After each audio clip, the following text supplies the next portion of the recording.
Hey there folks, Serenium T here, and welcome back to Echoes by Novelbox. Thank you Player2PR for the code.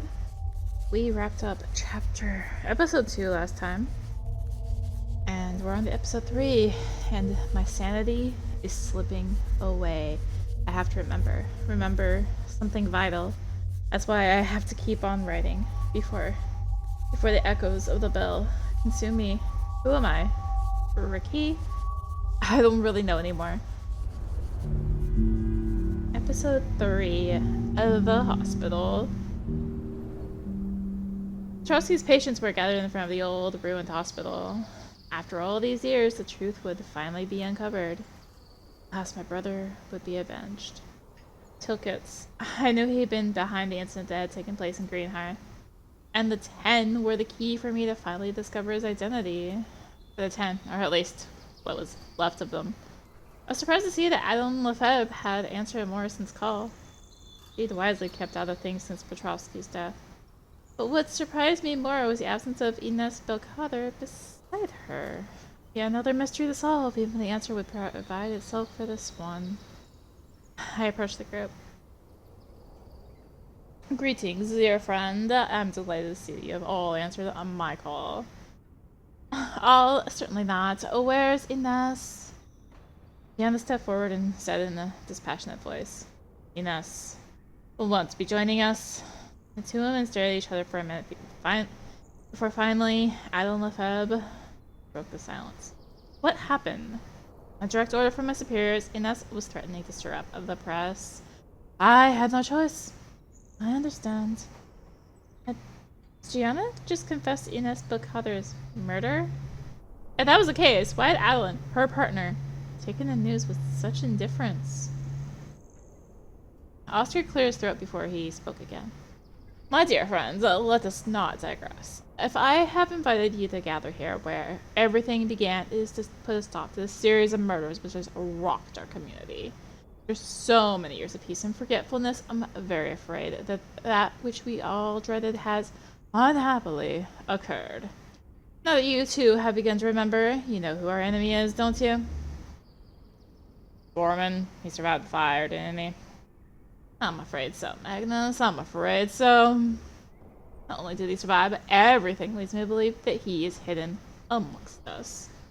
Thankfully, we have the good luck and privilege to be accompanied by two eminent representatives of the forces of order, not to mention our astute Mr. Bull, who will all be able to help us unmask this sinister individual whilst ensuring our safety.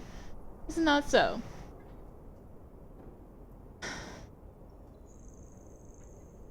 I do what I can to help you.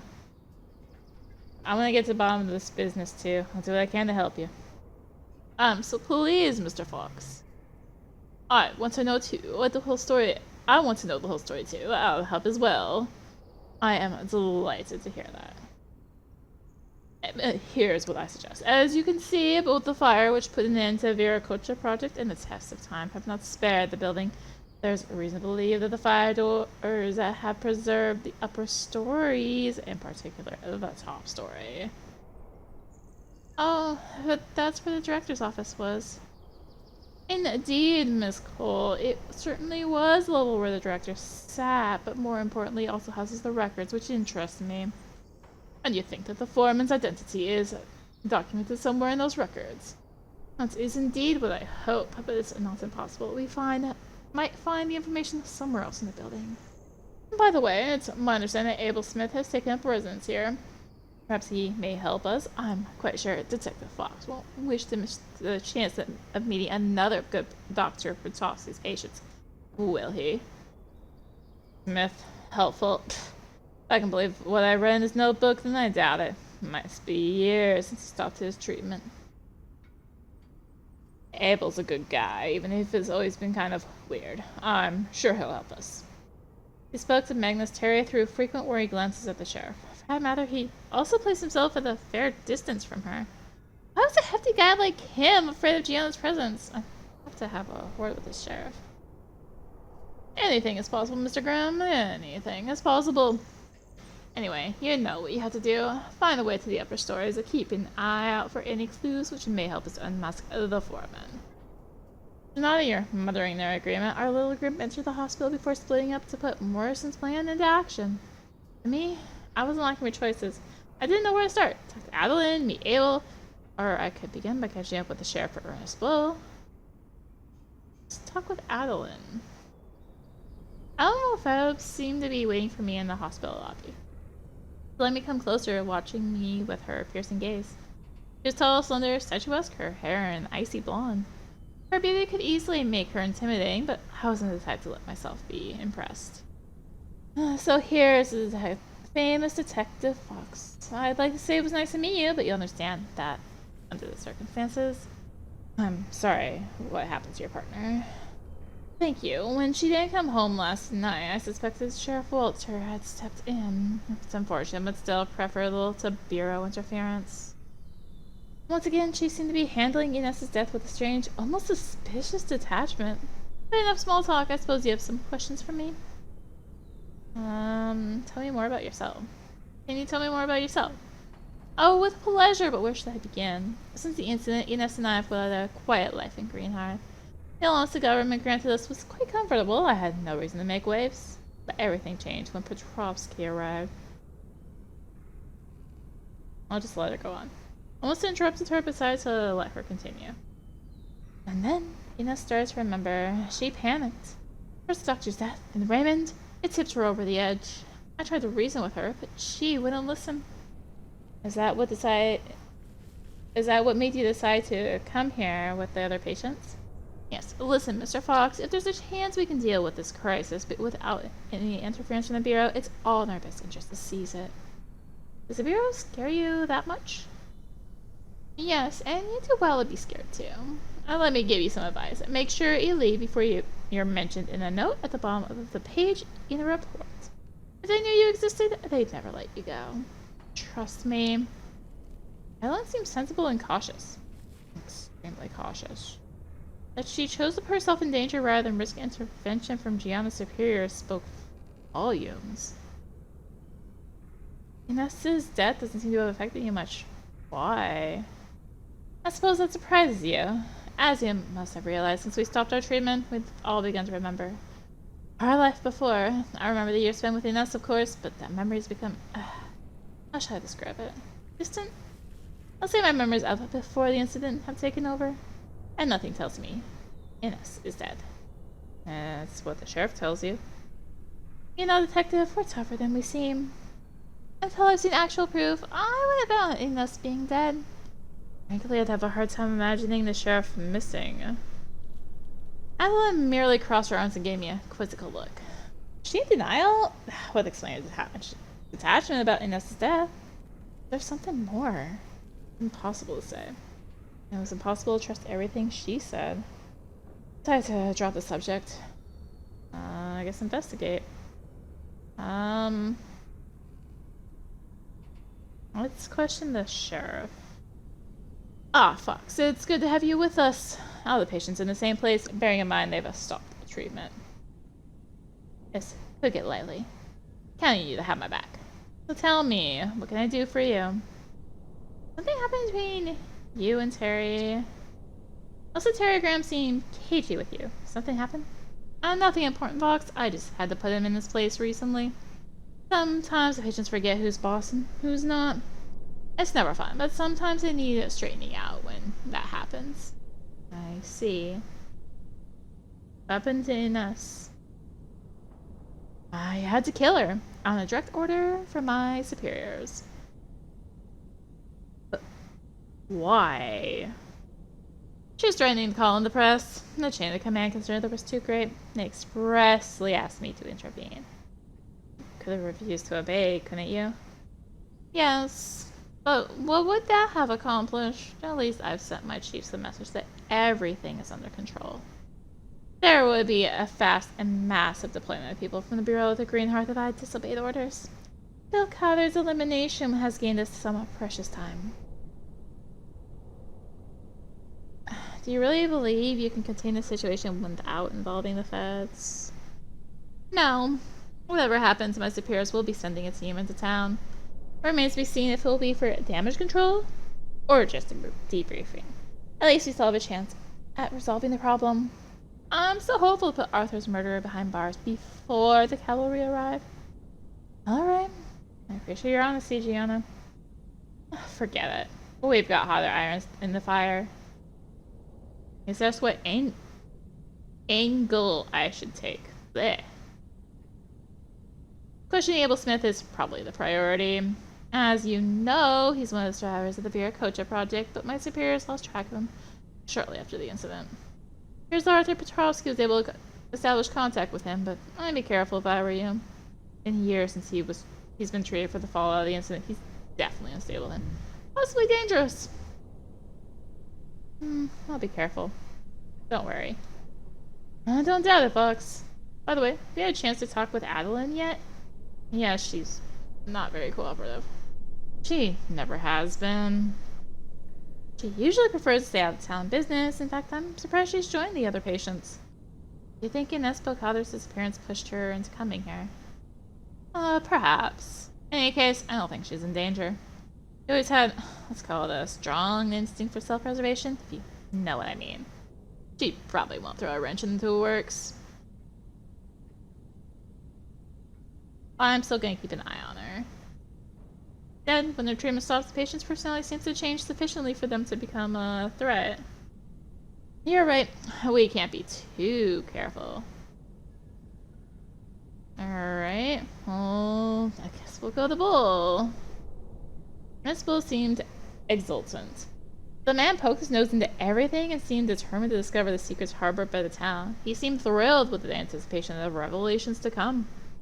He didn't seem at all concerned by the looming menace of Arthur's killers, who was perhaps hidden among us. Without taking into account the specter of the mysterious foreman, of whom the merest mention terrified the patients. But in this world of subterfuge, perhaps the hotel manager wasn't the easy target he appeared to be. Oh, my dear friend, how splendid to see that you're swimming with the stream. No doubt you'll soon have the answers you seek. You should be on your guard, Ernest. Arthur's murderers must be among us. Oh, I'm well aware of that, Detective, and if the snare closes around them, I hope you'll have my back. As for me, be assured that I've got yours. I have, let's call them, personal reasons for finding out what's really going on in the Greenhearth. Despite the danger it poses, I couldn't pass up this chance to see all the patients gathered in one place. What's his business with the foreman? Do you know anything about that? I'm afraid I don't know any more than you do, Detective. From what I understand, he was the right-hand man of the hospital's director, or is it a research center? I'm not really sure how one should describe this place. All the patients seem to be saying that his identity was kept secret. But then, who knows? Maybe it's just an intimidation technique to make sure everyone is kept in line. You think he doesn't exist? It's possible. In any case, it wouldn't be ridiculous to consider it. Don't you think? Maybe Mr. Graham could point you in the right direction. He was head of security before the incident. He's in the best position to know about the subject. Landrum reacted when Oscar Morrison mentioned this foreman. Maybe it reminded him of something. It's worth exploring all the options, my dear Ricky. He went down to the basement with Mr. Farah. Wow. They've gone to try and get the generator going. Thanks, I'll go and ask him. Oh, and Mr. Fox. Yes? Notice that this part of the building has mostly been spared by the flames. Even if the upper floors are more promising, at least according to Mr. Morrison, so worth keeping an eye out. You may find some interesting clues. Excellent idea, Ernest. Thanks for the suggestion. As for me, I believe it's wise to stay close to our dear sheriff. A matter of safety, you understand? I do. See you later, Ricky. You know where to find me. Alright, so we've got more things to do, but no question, Abel. I don't know what to expect with Abel Smith, this other patient of Arthur's who seemed to have chosen to live in this dilapidated old building. In any case, I hadn't expected to find this frightened, disorientated person who would carefully avoid meeting my gaze. There are people in my house! He wore a motley collection of mismatched clothes. If several people wanted to choose their outfit at the same time, it had come to this strange, gaudy compromise. Mr. Policeman, will you help me save Sabrina? You'll be kind, won't you? I got scared and I left her all alone when the people went to my house. Sabrina. I'm sorry, Mrs. Smith, but who is Sabrina? Sabrina is my best friend. I hope she's not too scared. And I'm Abel, Mr. Smith, and I'm Abel. Mr. Smith is my daddy. Yes, I think so. I don't remember my daddy. Do you know my daddy? Sabrina doesn't know my daddy. Establishing contact was going to be difficult. I didn't know if I should try to reason with him or simply play his game. I had no idea who this Sabrina was. Abel hadn't mentioned her in his diary that I found in town. Was she a pet, maybe? We'll find Sabrina, don't worry. Really? Yes, I'm a detective. It's my job. Oh, thank you. Thanks a lot, Mr. Detective. Where did you see Sabrina for the last time? In my house, I think. In this building. Yes, in my house. I told you. You want us to go and look for Sabrina together? Yes, I'd like that, but there's all those people. Or stay here while you look for Sabrina. Sabrina, she's brave. She won't be scared of strange people. Not like Abel. Okay, don't move, Abel. I'll go and see if I can find your friend. Nothing left for me to do but to find Sabrina. Maybe one of the patients could help me? I was finally hope for Oscar's help, and I didn't think Liz knew Abel. Magnus, maybe? After all, he'd had Abel's notebook, and he knew who he was. Alright. I guess. Got more. Let's try Terry. Terry Graham was in the entry hall, close to the stairs that led to the basement building. Hey, Ricky! Pedro and Magnus are downstairs. They're trying to get the emergency generator going. Still looking good? They've got a way to go yet, but I think they'll get there, yes. With all this business about the foreman maybe resurfacing, I'm trying to keep an eye on them, but I'd like to find another way to help, a way up too, in case the generator won't start. Protecting them is the priority. Of course, Magnus and Pedro's safety is still the priority. Yes, that's why I'm trying not to get out of their range, and I'm checking up on them plenty. Sounds wise to me. Foreman's identity is really in the records. There's a strong possibility he'll try to stop us getting to them. Sabotaging the generator seems a good way to achieve that. That's exactly what I'm thinking. I'll be on my guard. You never know. Thanks, Terry. I think nothing more to say to Terry at that moment. I was about to turn away when he called to me. Oh, and Ricky? Yes? Some Morrison prowling around the building. I don't know what he's up to, but I can't watch everyone at the same time. Alright, I'll talk to him. Thanks. And that adds him onto our list of people to talk to. But let's talk with Pedro and Magnus. The basement stairs led down to a poorly lit little room. Against one of the walls there was a huge emergency generator. Pedro, Farah, and Magnus Lindgren were bustling around the machine. Magnus, seeing me arrive, put down his tools and came over to greet me. Ah, Detective, Farah and I are trying to get the generator going. That will allow us to explore the basement. I think it will open up a way to the upper floors. I think it's our best option, yes. Pedro tried this. Hola, Senor Fox. Magnus is right. If we can get the power back, we can probably deactivate the building's security systems. And anyway, the stairs to the floors accessible from the first floor have either collapsed or are blocked by security doors. Our only hope is to find a way up from the basement or to activate the door release command. I do not seem able to formulate complete sentences without any difficulty. Was this connected to the fact he'd stopped his treatment? Anyway, tell us what we can do to help you so we can get back to work, por favor. Yes, Fox, the faster we get the power on, the better it'll be, especially when we know that the foreman is hidden amongst us. What do you hope to find in the basement? What exactly do you hope to find in the basement? Two things. A way to release the security doors and a way up to the upper levels. But we can only do that if we've got the power on. The basements are completely windowless, so there's no way of finding our way without electricity. Anyway, our only hope that the records might have survived the fire is that the security doors were properly activated. And we'll need to open them again to access the upper floors. So the basement part of the Veracocha Project. No, Veracocha was only one of the many projects being developed on the site. I see. So what's the basement used for? I don't know. I was working on the electronics project on the third floor. Each unit was isolated from the others. The only person with access to everything was Hillkits. I worked in the basement. We developed weapon projects from the Department of Defense. Basement is potentially dangerous. No, I don't think so. I'd imagine that the zone was made safe after the incident. I don't know, Pedro. Considering the way the Bureau dealt with our redeployment, I wouldn't take any bets on the innocuity of this building. Magnus' logic was convincing and not at all reassuring. All I could hope for was to quickly discover the identity of Arthur's killer before they could blow up the building.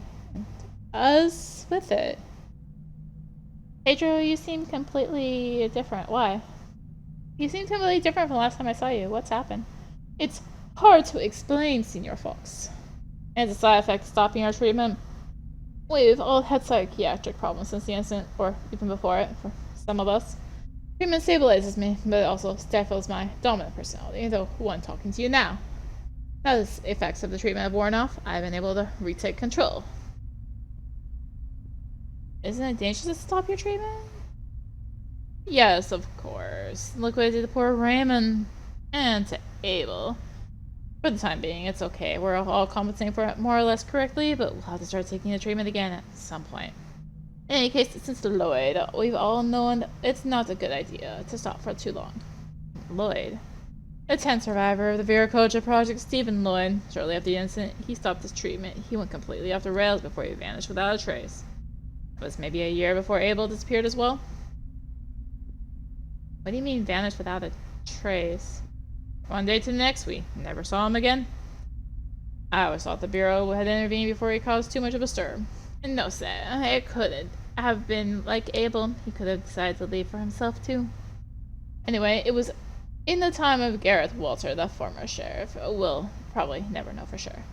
Hang on, if I'm understanding this right, when you stop your treatment, first there's an improvement, then you become unstable. Is that right? Precisamente. Should I be concerned? Not in the immediate future, Detective. We've still got time before it becomes a problem. Yes, I think you'll have left town well before. That didn't reassure me, but it did explain how the foreman had resurfaced potentially. Torment personality had woken up and taken over. Fortunately, that revelation gave me no clues to his identity. Abel doesn't want to talk to me. Not surprised. You've read his diary, haven't you? Been living like a hermit for years. Still, if I'm to believe what I found out during my investigation, Arthur managed to establish contact with him. Sorry, I can't help you, Fox. He mentioned Sabrina. Does that mean anything to you? No, nothing at all. When I was looking for the general, I think I went through the place where he's been living, Senior Fox. Not far from the stairs that lead here, you have to take the corridor on the right. Maybe you'll find something there. That's a great idea, Pedro. Thanks. Okay, Where's the staff break room? Yeah. The room seems to have been some kind of staff break room when the building was operational. As Ernest Bullitt pointed out, it had mostly been spared by the fire that put an end to the Veracocha Project. I don't think I find anything useful, but it was worth checking.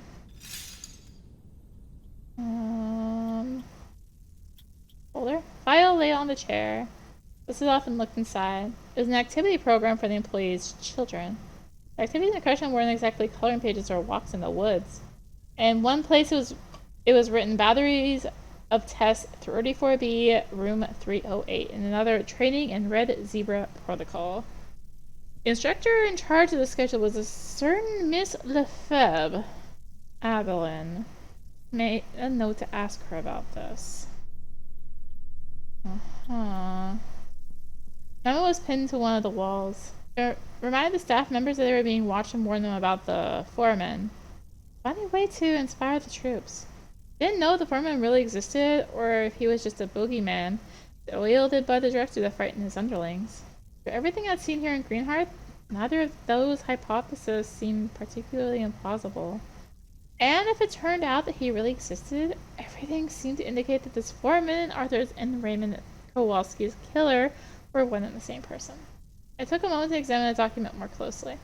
It was signed Tilkits, but it also mentioned the director's secretary, Elizabeth Cole.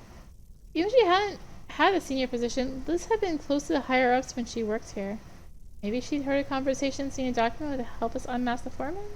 I'll have to ask her. I don't think I'll find anything else useful here. The hunt for clues have been poor, as I fear, but it's better than nothing. So we got Liz now. We got Adeline. Let's go to Oscar. Oscar Morrison stood near the entrance to the hospital at a safe distance from the building. As usual, he feigned the detachment and phlegmatic air of an English gentleman, but this time a hint of anxiety was leaking through the complacent veneer. Morrison was nervous. That didn't fill me with confidence. He tried to get a grip on himself when he saw me coming. "Oh, Mr. Fox, I thought you might come and say hello. So what do you think of this little lark? Interesting, isn't it?" What are you up to, Morrison? Look, Morrison, I don't know what you hope to accomplish by bringing everyone here, but I'd like to know exactly what you're up to. Oh, but I'm not up to anything at all, Detective. What I hope to accomplish, I'd imagine it's crystal clear, isn't it? I wish to discover the identity of Petrovsky's killer, just as you do. None of us are safe while the foreman is at large. Oscar Morrison said made sense, but I was sure he was hiding something from me. If only his goal was to discover the identity of the killer, the method he chosen seemed unnecessarily complex to me and risky. But why force everyone to come back here? There are simpler ways to find out who the killer is, surely. Simpler? I believe not. If we can reach the records, there's a strong possibility we find a document which will directly reveal their identity. If that's not the case, you're hoping you can get him to overplay his hand by gathering everyone in this hornet's nest, aren't you?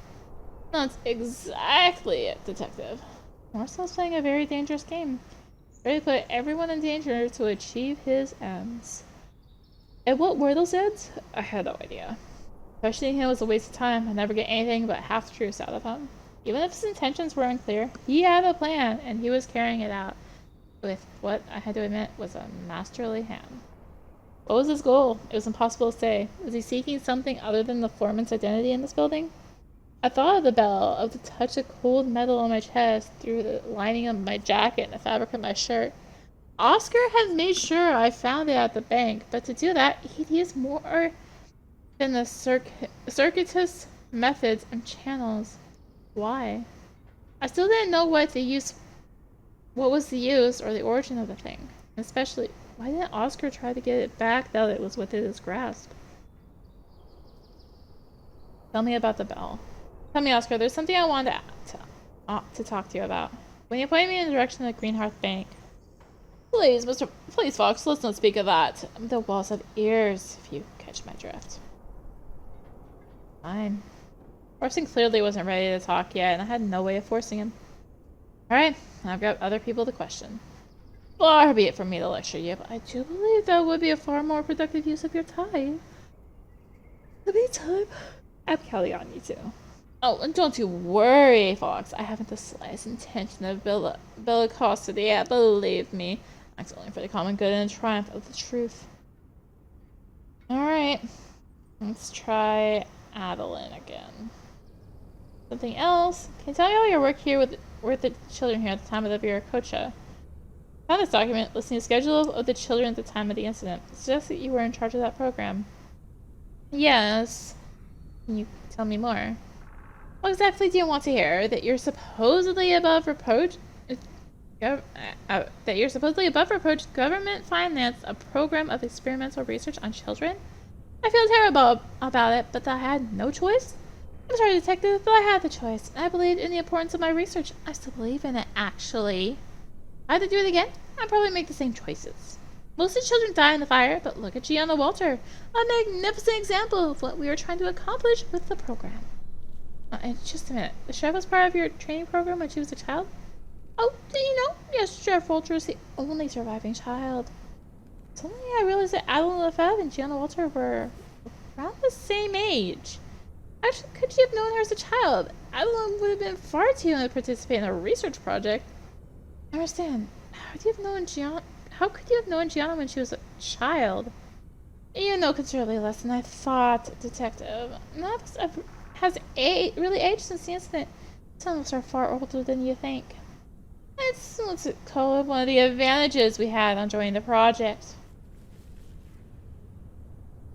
Explain it to me. Oh, sorry, Mr. Fox, but it would take far too long to explain. water break. Even if we took the time, I'm not sure you're ready for that information. You can believe it or not, it's all the same to me. Conversation seemed to be over, and no way to make her tell me more. However, I would have to talk to Gianna. She concealed the fact that she had been part of the project from me.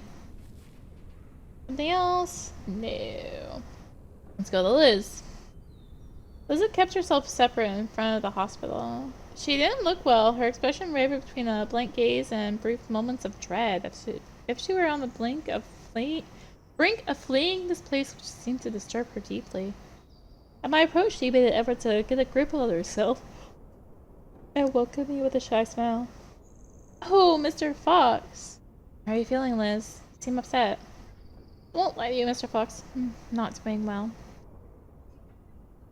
What's wrong? I asked what's troubling you. She did a little sigh before she opened up all at once. I was fine before Dr. Petrovsky. I knew what was expected of me. I like my work at the diner. It was simple. Everything's complicated. I'm scared, Mr. Fox. I'm scared. Do you understand? I don't like what stopping my meds has done to me. I don't want to remember. This place is cursed. She took a deep breath. But you need my help, don't you? What can I do to help you, Mr. Fox? On this flyer, it mentions the foreman. And the two people named on this paper are the director and you, Liz. You were this toolkit's secretary? Yes, that was my job here. I worked for the director. Are you sure you don't remember anything about the foreman? You were close to the director. Are you sure you didn't hear a conversation or see a document which would allow us to identify him? No, Mr. Fox, I'm sorry. Reassure her. Never mind, Liz. I know you're doing your best. You can go back to your life soon, I promise. I'm sure it's just a matter of hours before this foreman, whether his murderer, is unmasked. You know, Mr. Fox, the foreman isn't the worst thing to have survived this hospital. There's something far more horrible that escaped. I'm so afraid it's coming back. It'll be a disaster if it comes back. Who are you talking about, Liz? The director? She gazed at me for a long time as if frozen. Something had happened. Something had damaged her deeply, and the memories of her trauma had returned to haunt her once again. I'm thinking of the echoes of the bell. They mustn't find it. Ever. Do you understand? Not ever. I understand, Liz. What are you trying to tell me? I don't know, Mr. Fox. It's all mixed up. Everything's so complicated. Can we try again later? I need to be alone, please. Alright, Liz. I'm sorry. Oh, truly sorry. I didn't know what else to say, so I left her. Instinctively, I touched the strange bell hidden inside my pocket, in my inside jacket pocket to check it was still there. I still didn't know what the strange object was, nor just how dangerous it could be. It probably wasn't wise to keep it on me, but I didn't really have any other choice. Luckily, only Gianna knew that it was in my possession. Speaking of Gianna, gotta where I always need to search the hideout. Ellen told me you were part of the project as a child. Yes, I was. Why didn't you tell me? Because the information's not relevant. I was a child when the incident happened, and the few memories I have are very hazy. Still, you're one of the only survivors. Considering I can't remember how I escaped the fire, I don't see how it helps this fox. I'd hope that coming back here might stir some memories, but unfortunately, that's not the case. We'll just have to hope that Farah and Lingdra manage to get the power back on. Alright. Right, you know what you have to do, Fox. First, for me, I'm gonna try and find a way to the upper floors. Come and find me when you've got something new. Good luck. Same to you, Sheriff. Alright, let's search the hideout. I had no difficulty finding the room Pedro had told me about. The old mattress on the floor and the salvaged furniture certainly suggested it was lived in. I'll find this Sabrina and maybe some other clues which would help me get a better feel for Abel Smith. Here? An old doll lay next to the bed. I wonder, could this be Sabrina? At this point, all bets were off. Here? Drawing in colored pencils was stuck to the wall. I thought it was done by a child, although I suspected this was Abel's work. But more disturbing was what was represented. What did it mean that Strange insects that seem to be snacking on the man in the suit's brain. But who was the two-headed person? Why was one of the heads wearing a crown? Especially, who was the little girl who looked horrified by the scene? Is she supposed to represent Abel himself?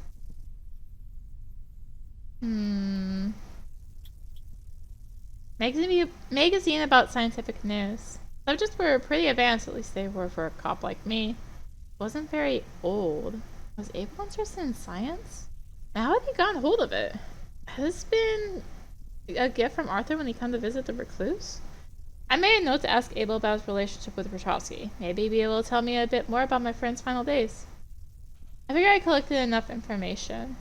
With the threat of the foreman who could strike at any moment, it wasn't a good idea to hang around.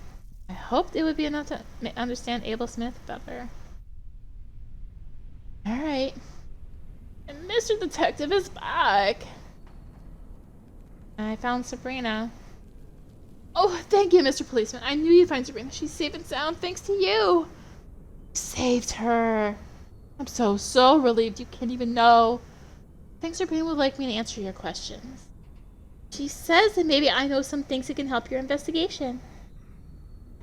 Do you know how to get to the upper floors? You lived here for years. Do you know how to get to the upper floors? No. I don't like the upstairs. That's where the mean doctors used to hurt people. I don't want to go back there. And anyway, the stairs to go up have fallen down. I see. Thank you, Abel. You're welcome, Mr. Detective. I'm happy to help you with your investigation. I doubt it would lead to anything, but it's still worth asking. Found this drawing. The nice doctor asked me to do it. He said it could help me. Tell me what it means. I don't like talking about it. Sorry. It makes me think of bad times.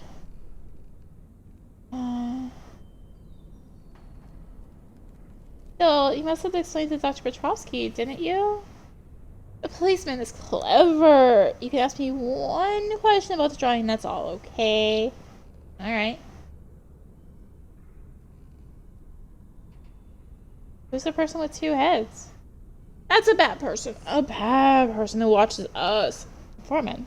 Yes, the foreman! The wicked foreman. He's got himself as someone else so we wouldn't know who he is.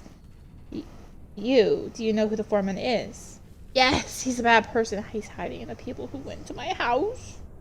They tell me exactly who it is. No, I don't know what's this guy's, but I'm scared he's come back. Thank you, Abel. I know it's hard for you. I'm happy to help, Mr. Policeman. Abel had been traumatized by his foreman too, but he couldn't tell me any more about his identity, unfortunately. Getting into those records was still our best hope of unmasking him. I just had to hope he wouldn't do away with any more of our companions in the meantime. I have a relationship with Arthur. The nice doctor.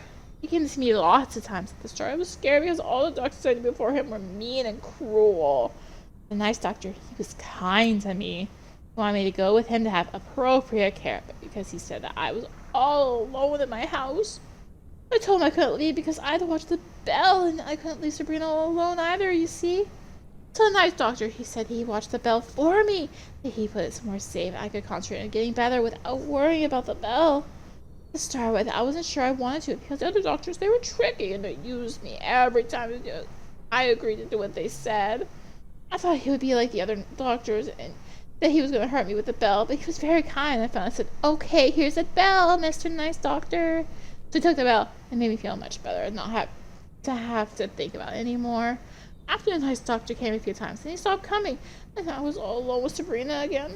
And this morning, lots of people went to my house. I thought maybe it was the nice doctor's fault, so I got a little angry with him. And then I told myself, no, nice doctor was too nice. All these people would come to my house. I realized I probably wouldn't see the nice doctor again. It's the bell. It hurt the nice doctor, didn't it? I should never have given the bell to the nice doctor. Not your fault, Abel.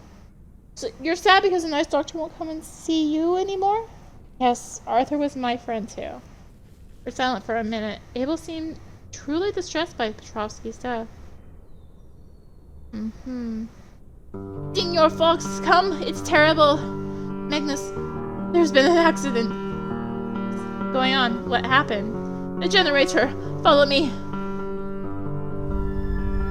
First thing I noticed as I realized the power was back on.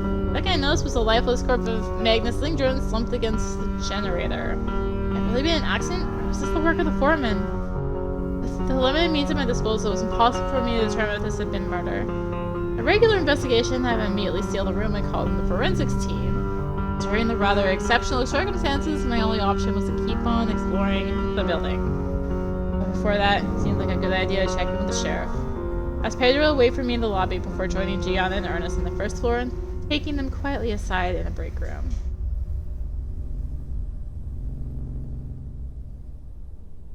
Did you want to talk to us, Detective? Yes. Magnus Lindgren just died, switching a generator on in the basement. It was Pedro Ferreira who discovered the body. Now that's unfortunate. Have you been able to determine if it was a criminal act? No, it's impossible to say. It could have been an accident. Ricky, correct me if I'm wrong, but we've already got one murder made to look like suicide and a death by shooting. I think we can rule out the suggestion of an accident.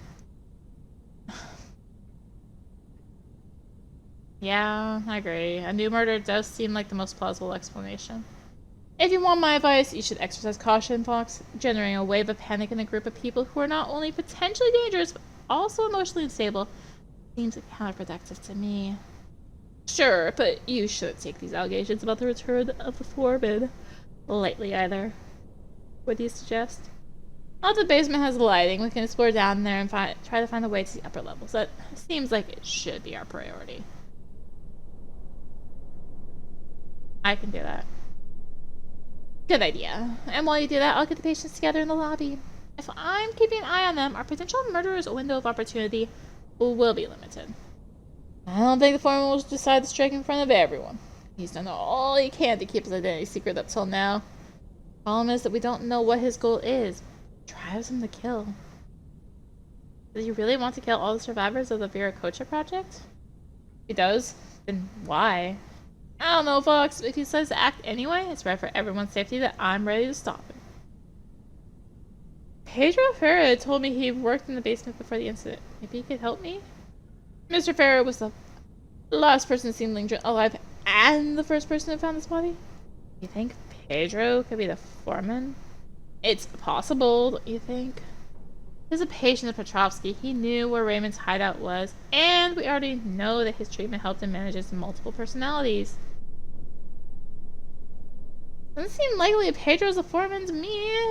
Pedro the foreman? I find it hard to believe. Yet, if we stick to the facts... Look, Fox, let's not take any risks. I suggest you explore the basement on your own to start with. You can always ask for Ferreira's help if it becomes necessary. Alright. Good. All that's left for us to do is get everyone together in the lobby and explain to them what's happening next. And hope it all goes without too many hitches. Want to take care of that, Fox?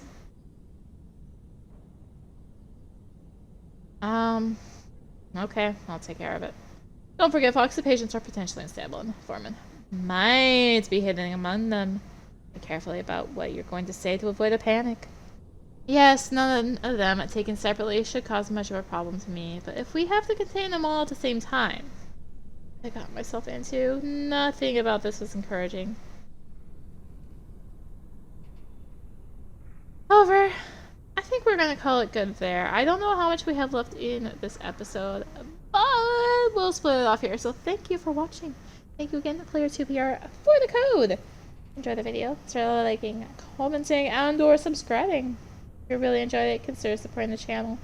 All support greatly helps for keeping content like this and more. Find links for that in the description below, along with links to me on social media. So thank you again for watching, and until next time, this is BrynMT signing out. Bye!